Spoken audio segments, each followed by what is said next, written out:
estamos otra vez ante un momento que hemos vivido en los últimos años, donde grupos políticos parecen estar totalmente alineados con mineros informales, ilegales, artesanales, en fin. Pongo barras ahí porque cada uno da su definición de qué es, pero lo cierto es que mañana podríamos tener una aprobación, una ampliación de 2 años más en el Reinfo, ¿no? Sí, exactamente. No solamente eso, podríamos tener otra cosa que es más importante y creo yo más riesgoso aún. Podríamos tener que los 55.000 reinfos que fueron suspendidos, que fueron anulados, cuyo proceso de formalización acabó, puedan ser nuevamente restituidos. Pero Claro, además de eso, sí, esta reincorporación excepcional, ¿no? Esa es la palabra que encontré en el proyecto de ley. exactamente. Reincorporación excepcional, sí. Pero además de eso podríamos tener otra cosa peor, creo yo. Lo que podríamos tener es que a posición de los señores Guido Bellido, del señor Cutipa, quien ha elevado esta propuesta, y del señor Roberto Sánchez, lo que podríamos tener es que se abra nuevamente Reinfo, con lo que resultaría que todo el trabajo que se ha hecho, el poco trabajo que se ha hecho para la formalización en los últimos años, se vaya básicamente a foja cero y volvamos nuevamente al reino de la informalidad absoluta. Eso es lo que podría estar pasando el día de mañana. Ahora, estoy leyendo el proyecto que mañana se puede discutir y claro, habla de la ampliación hasta diciembre del 2027, habla de la reincorporación excepcional y también habla de paralizar los procesos de exclusión. O sea, la última medida tomada en el gobierno de Dina Boluarte, que fue saludada por el empresariado, sacar excluir del proceso de formalización a los ilegales, se estaría revirtiendo, podrían volver a ingresar a a minar sin ningún problema. ¿Pararon en algún momento, Iván? Mira, es que ese concepto está muy mal, a propósito hay acá un sesgo político ideológico, he inventado ese sesgo, porque en ningún momento se ha paralizado o se ha detenido el proceso de exclusión. No hay exclusión. Lo que ha sucedido básicamente que estos 55.000 reinfos que fueron sacados, anulados, eran suspendidos, 42.000 de ellos desde el año 2021. Pero además de eso, su proceso de formalización acabó. Se les han dado reiteradas oportunidades para que no solamente puedan elevar las observaciones, puedan resarcir las observaciones, sino además pasar de lo que era un reinfo suspendido a un reinfo vigente. Eso no lo han hecho. Mira, tal es la dejadez de estos señores, de estos 55.000 titulares de reinfos, que solamente el 5% fueron al proceso administrativo contencioso con el Ministerio de Energía y Minas para quejarse de la norma. Solamente el 5% de esos excluidos, esos 55.000 excluidos. Nunca hubo un proceso de exclusión, sino lo que hubo es que el proceso de formalización, las reiteradas oportunidades que se le han dado a estos 55.000 reinfos acabó, terminó. Entonces, estos reinfos fueron reinfos además que no estaban vigentes, estaban suspendidos. Lo único que ha quedado en proceso de formalización y que el Ministerio de Energía y Minas de la anterior gestión no lo ha terminado es la formalización de esos 31.565 reinfos. Hasta ahora, solamente Santiago, de los 31.565 reinfos, solamente se ha podido formalizar a 64 mineros. No lo digo yo, lo dice el propio representante del Ministerio de Energía y Minas en la propia comisión. Eso es un fracaso de la gestión del ministro anterior y sobre todo de la Dirección de Asuntos Ambientales del Ministerio de Energía y Minas, que lo que ha hecho es básicamente demorarse en los procesos de revisión de los instrumentos de gestión ambiental.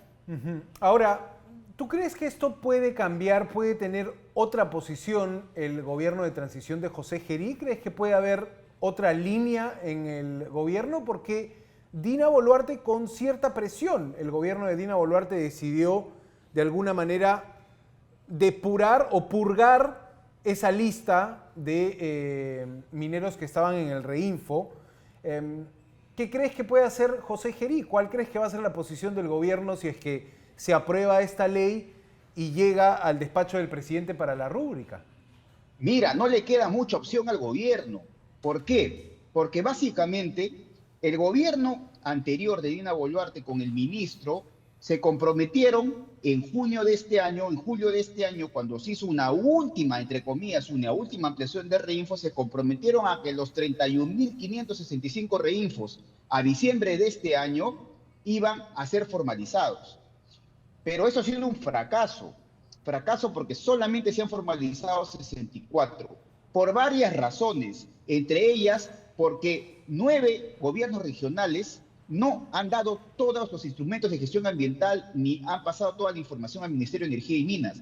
Pero además hay otro tema que es importante. En la propia Dirección de Asuntos Ambientales del Ministerio de Energía y Minas se ha demorado la revisión de los instrumentos ambientales. Mira, ve, en las direcciones regionales de minería de los gobiernos regionales, un instrumento de gestión ambiental pasaba por 2 revisiones. Una revisión de un ingeniero ambiental y otra de un ingeniero minero. Lo que pasa ahora es que tiene que pasar en el MINEM, por 12 revisiones, por 12 firmas de un abogado, de un geólogo, Entonces, O sea, lo que se ha pasado es tramitología. que se ha burocratizado. Entonces, ¿qué pasa eso? Técnicamente, no existe posibilidad de llegar a 31 de diciembre con los 31.560 reinfos formalizados. Ha sido un fracaso absoluto. Y la culpa no es del gobierno de Gerí completamente, porque el gobierno de Gerí ya se encontró con este tema, sino la culpa básicamente ha sido del gobierno anterior, la gestión anterior, pero sobre todo del propio ministro de Energía y Minas anterior, que lo que dijo él él prometió que iba a formalizar a los 31.560 reinfos al 31 de diciembre. Entonces, ¿qué vas a hacer con esos si no has cumplido como Estado? Lo que ha habido una dejadez, ha habido una tramitología, ha habido básicamente una burocratización de esto para evidentemente darles posibilidades a los mineros que no quieren formalizarse para seguir ampliando el reinfo y en una vez y 2, 3 veces más. Mira, ve, ¿qué te van a decir los gremios de mineros informales? Te van a decir, mire señor, yo quería formalizarme, pero en el Ministerio de Energía y Minas me han puesto muchos trámites y mucha burocracia. No voy a poder formalizarme. ¿Y qué Correcto. vamos a hacer nosotros? Bueno, señor, usted tiene toda la razón, porque técnicamente tienen toda la razón, pero les beneficia, evidentemente. Pero les beneficia para ampliar el reinfo 2, 3, 4, 5, 6 años o de manera perpetua, como quiere el señor Pasión de Ávila. Inclusive les permite eso para abrir el reinfo, como quiere el señor Guido Bellido. Sería una locura abrir el reinfo.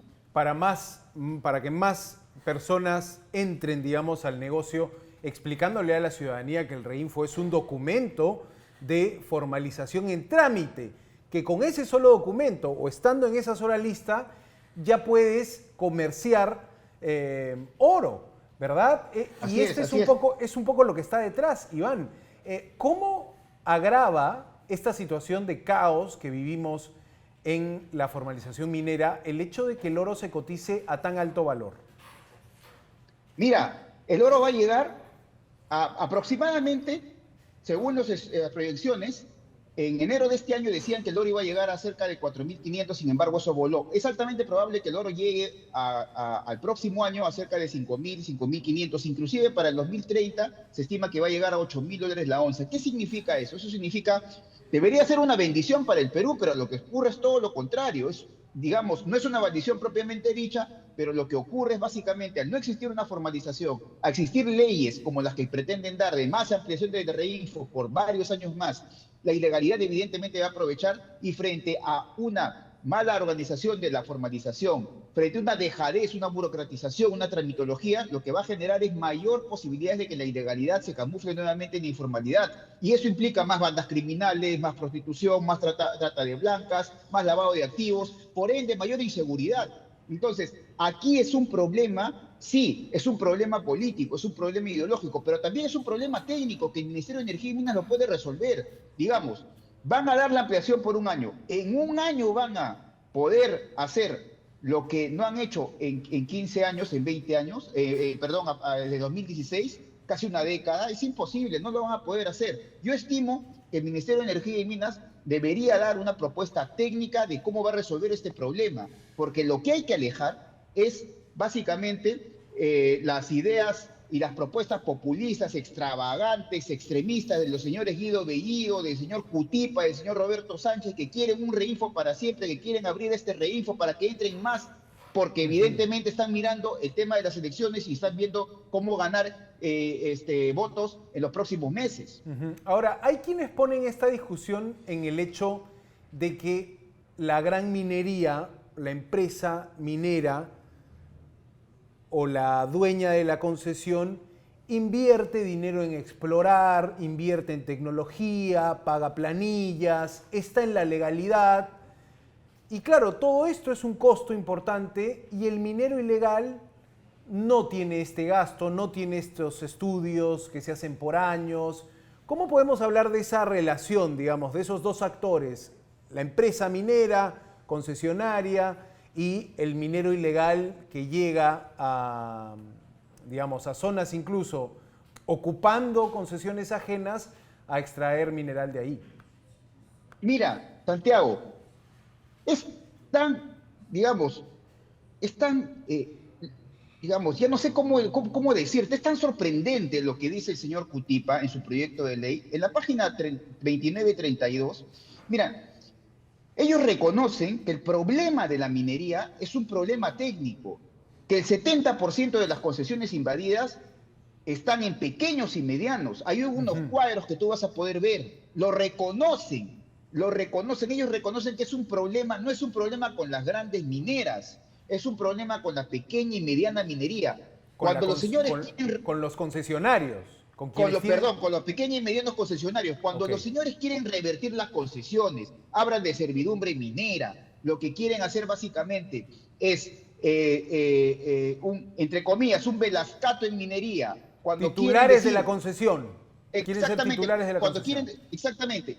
Lo que están haciendo ellos es engañando a la gente, engañando al minero informal. Lo que pasa es que quieren tener toda la vida el minero informal dependiente políticamente de ellos, para que los mineros puedan depender siempre y los busquen siempre en momentos electorales como este. Pero los propios señores reconocen que de desarrollar sus ideas y sus propuestas y sus tesis, a quien perjudicaría no sería la gran minería, sino al 70% que está en la pequeña y mediana concesión minera. A esos pequeños y medianos que no tienen voz, que no han salido a los medios de comunicación porque no se saben quiénes son, porque son pequeños, porque tienen una pequeña concesión, una mediana concesión, a esos son los que van a perjudicar. No existe un problema entre gran minería, que no quiere la formalización de la pequeña minería o la minería artesanal o la minería ancestral, cosa que tampoco no existe y no han inventado. Eso es mentira.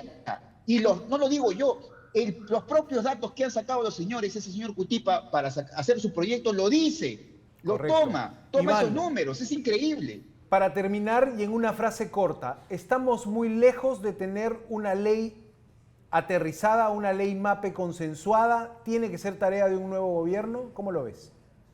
Mira, yo creo que la ley MAPE, todos de alguna u otra manera entendemos que necesitamos una ley MAPE. Pero ¿qué ha sucedido? Algunos malamente creen que con la ley MAPE se va a acabar el reinfo o la ley MAPE soluciona el tema del reinfo. Inclusive, en la propia propuesta que pone el señor Cutipa, dice que se va a extender por un año hasta que haya una ley MAPE, es decir, amarra el futuro del reinfo con el futuro de una ley MAPE cuando son cosas absolutamente distintas. La ley MAPE es para organizar, para reorganizar, para hacer una arquitectura de la pequeña y mediana minería y la minería artesanal. Para eso es básicamente la ley. Lo otro es básicamente para terminar un proceso de formalización que debe de terminar ya. Pero lo que pasa es que, como te digo, han habido en los últimos meses una dejadez técnica, absolutamente. Y esta dejadez técnica es responsabilidad del gobierno anterior y sobre todo del ministro anterior que prometió 31.000, la formalización de 31.000 y tenemos ahora 64. ¿Qué hacemos? Iván Arenas, analista especializado en minería, ha estado con nosotros comentando la situación de un nuevo proyecto de ley para ampliar el reinfo. Gracias, Iván, por tu tiempo. Buenas noches. No, muchas gracias a ti.